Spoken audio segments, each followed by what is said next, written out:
Olá pessoal, tudo jóia? Meu nome é Sabrina Arruda, eu sou juíza federal e professora. Estou novamente aqui com mais um vídeo e hoje eu vou falar sobre alguns aspectos jurídicos e morais da reprodução medicamente assistida, que geram bastante polêmica na sociedade. O fato é que atualmente está se tornando cada vez mais comum o uso de técnicas médicas para a procriação, inclusive com a utilização de gametas reprodutivos de terceiros estranhos ao casal que irá gerar a criança. São os denominados doadores de esperma e de óvulos.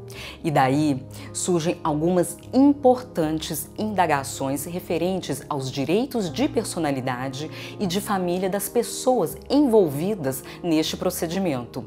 Vou então conversar sobre o assunto, mas antes de eu iniciar a nossa aula, tem um roteirinho básico.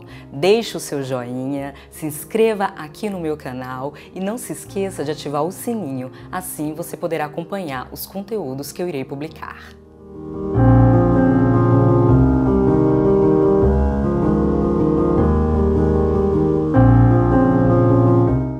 Pois então, atualmente a procriação medicamente assistida poderá ocorrer de duas formas, homóloga ou heteróloga.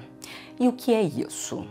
Na homóloga, a fecundação é realizada com o esperma do marido ou do companheiro e com o óvulo da própria esposa, sem a intervenção de uma terceira pessoa doadora. Nestes casos, a assistência médica é utilizada como um caminho viável para a superação das dificuldades de procriação natural que acometem muitas pessoas. Já na reprodução heteróloga, o esperma ou o óvulo, ou ambos, será fornecido por um doador estranho ao casal. Daí porque essa modalidade de reprodução pode ser classificada em total ou parcial. Na primeira, nenhum material genético é proveniente do casal.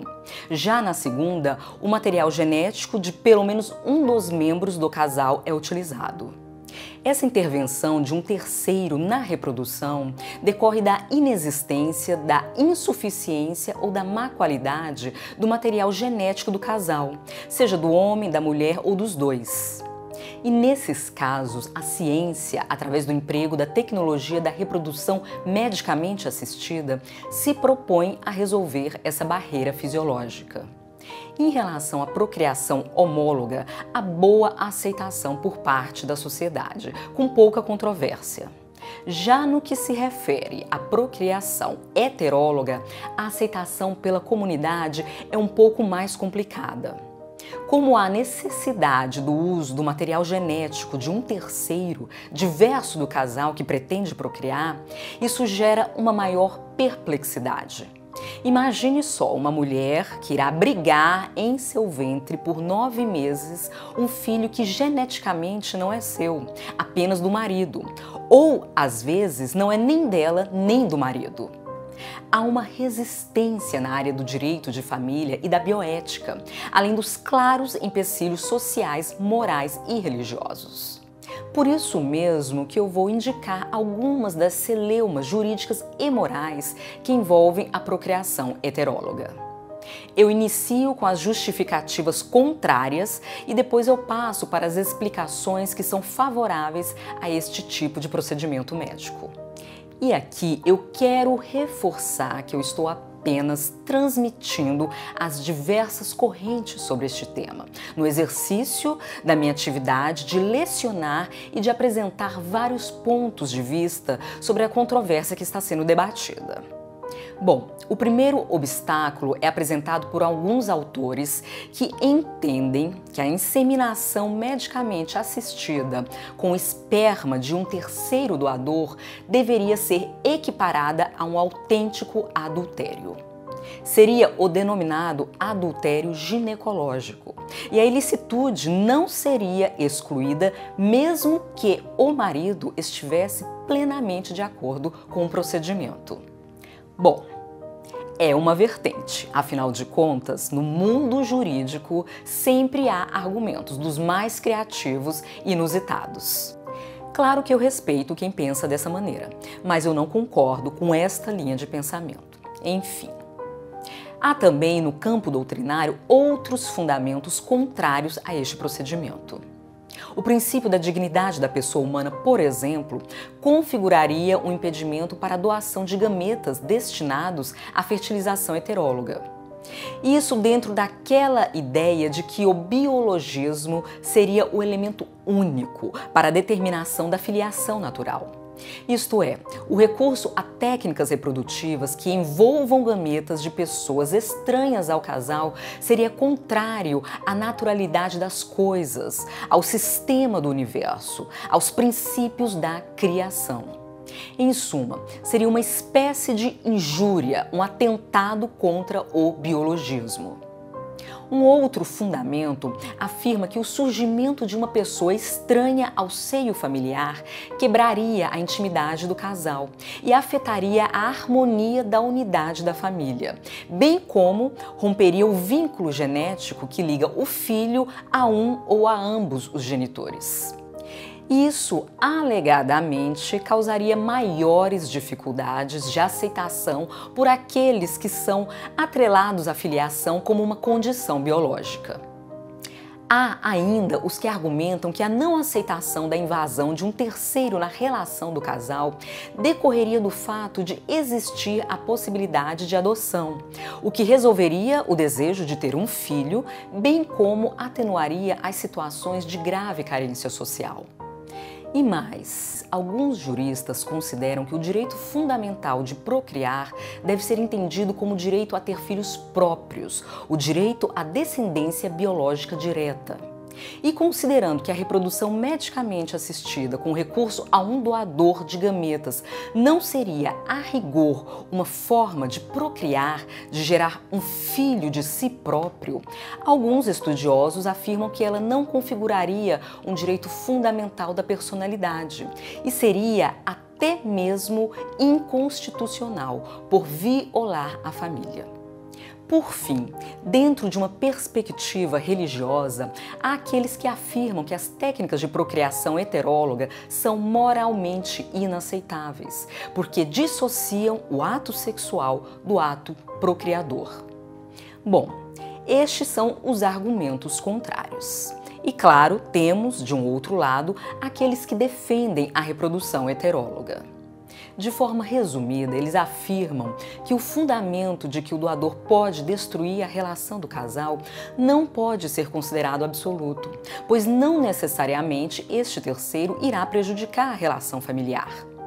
Ao contrário, essa interferência poderia ser muito positiva, pois uma eventual proibição da reprodução heteróloga para aqueles que não têm condições fisiológicas de fazê-lo com gametas próprios pode causar até mesmo a ruptura de uma união. Veja, ter um filho é uma das mais antigas pretensões do ser humano, que se manifestam de uma forma bem intensa.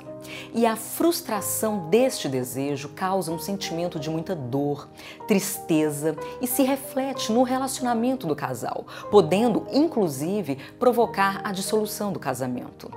Quantos casamentos não são desfeitos em razão da impossibilidade de procriação? Vários, e isso é constatável facilmente ao nosso redor. E por fim, atualmente não mais predomina aquele entendimento de que a filiação é decorrente apenas do vínculo genético. Muito mais importante é o vínculo afetivo e social.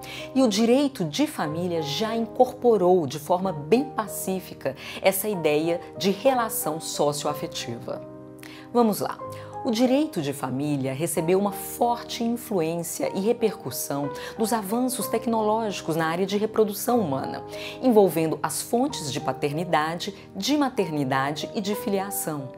No mais, a realidade social, as posições ideológicas, políticas e religiosas, bem como as concepções de vidas laicas, estabeleceram o conceito de família a partir de uma visão pluralista, multifacetada. E todas estas transformações permitiram a ocorrência de um importante fenômeno denominado desbiologização. Pois então, a desbiologização é a substituição do elemento carnal pelo elemento sociológico ou psicológico. Esse fator passa a ser aceito como uma forma de geração de vida e de constituição de famílias, com a proteção de todos os direitos daí advindos: direito sucessório, direito patrimonial, direito previdenciário, dentre outros. E nessa linha de defesa, o que se prega é que a procriação heteróloga é benéfica para a família, desde que se trate de uma modalidade subsidiária da reprodução. Ou seja, ela pode ser utilizada nas circunstâncias em que, por razões estritamente médicas, esteja em causa a saúde reprodutiva do casal, de modo que se faz necessário o recurso ao doador de gametas. E também, em razão dos aspectos éticos e para que a reprodução heteróloga continue a representar uma decisão de amor, ela não pode ser banalizada e se tornar um meio de escolha, por exemplo, das características físicas dos filhos. O direito de ter um filho não autoriza a definição prévia de seu fenótipo, a ponto de se recorrer a gametas de terceiros para o atingimento desta finalidade. Há, portanto, um conjunto de princípios morais e éticos que devem ser respeitados no momento em que é feita a decisão pela reprodução heteróloga.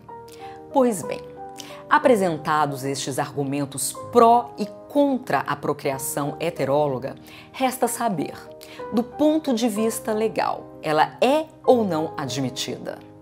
Há vários países que a proíbem, assim como também há vários países que a admitem. No Brasil, ela é sim admitida. E esta conclusão pode ser extraída do artigo 1597, inciso 5 do Código Civil. Ele preceitua o seguinte, veja aí na sua tela. Presumem-se concebidos na constância do casamento os filhos havidos por inseminação artificial heteróloga, desde que tenha prévia autorização do marido. Então, a reprodução heteróloga é sim permitida mediante prévio consentimento do casal. Este artigo é o único dispositivo de todo o ordenamento jurídico brasileiro que aborda o tema, o que demonstra que a matéria, até o presente momento, foi muito pouco regulamentada. Trata-se ainda de uma novidade no mundo jurídico, o que justifica a carência de uma disciplina legal completa. Há também uma regulamentação pelo Conselho Federal de Medicina, que detalha um pouco mais este tema. A mais atual resolução do Conselho é a de número 2320 de 2022, que apresenta normas éticas sobre a utilização das técnicas de reprodução assistida no Brasil.